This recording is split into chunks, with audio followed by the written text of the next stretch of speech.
Assalamualaikum warahmatullahi wabarakatuh. Saya Nashwa Amir Anindita dengan NIM 170762327 dari Prodi Pendidikan Bisnis akan membahas tentang profil perusahaan, laporan keuangan, dan juga analisis SWOT dari perusahaan Astra International.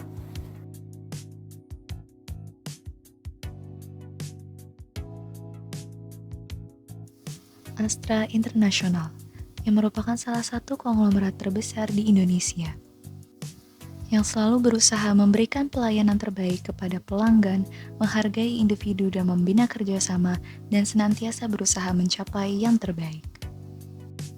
Sejak didirikannya Astra pada tahun 1957, Astra selalu berusaha untuk memberikan karya-karya terbaik untuk bangsa dan negara.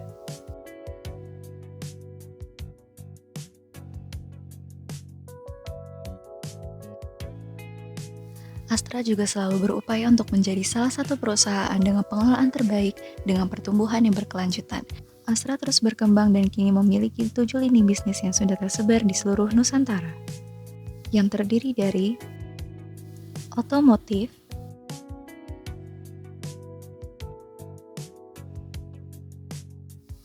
jasa keuangan, alat berat pertambangan konstruksi dan energi, agribisnis, infrastruktur dan logistik, teknologi informasi, dan properti.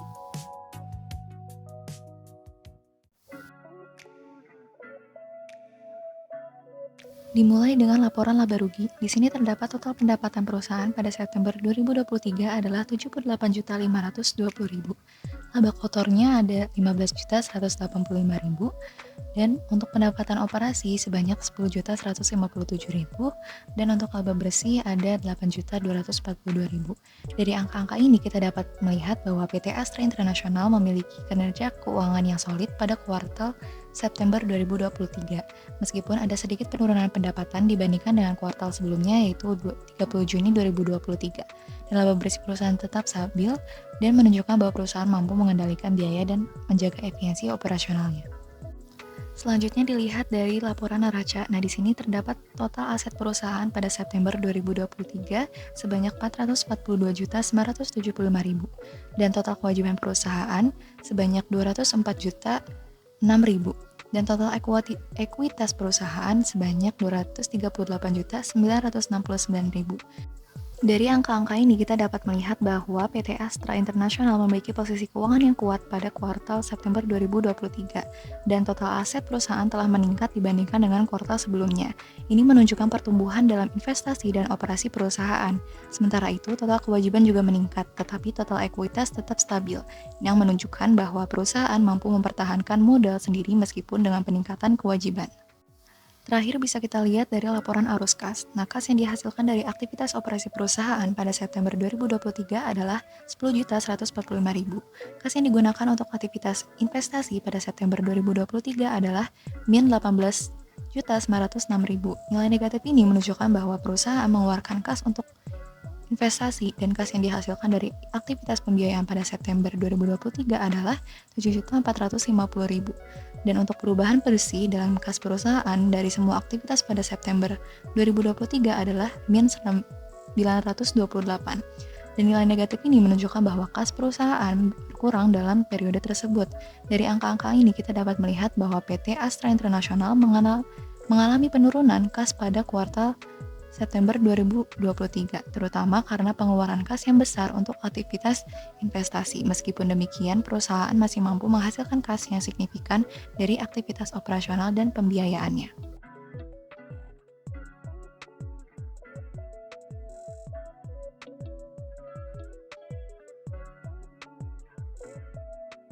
Dengan ribuan dealer dan cabang yang tersebar di seluruh Indonesia, Astra International dapat mencapai pelanggan potensial di berbagai wilayah.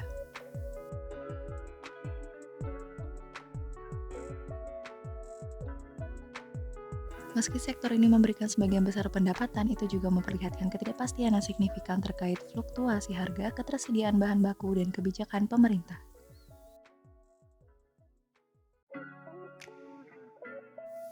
Sebagai bagian dari sektor otomotif, mereka dapat mendorong inovasi dan investasi dalam mobil listrik dan teknologi ramah lingkungan lainnya.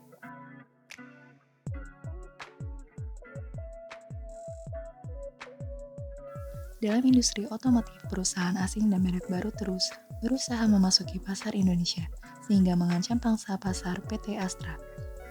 Oleh karena itu, mereka perlu memperhatikan perkembangan peraturan dan mempersiapkan diri untuk menghadapinya.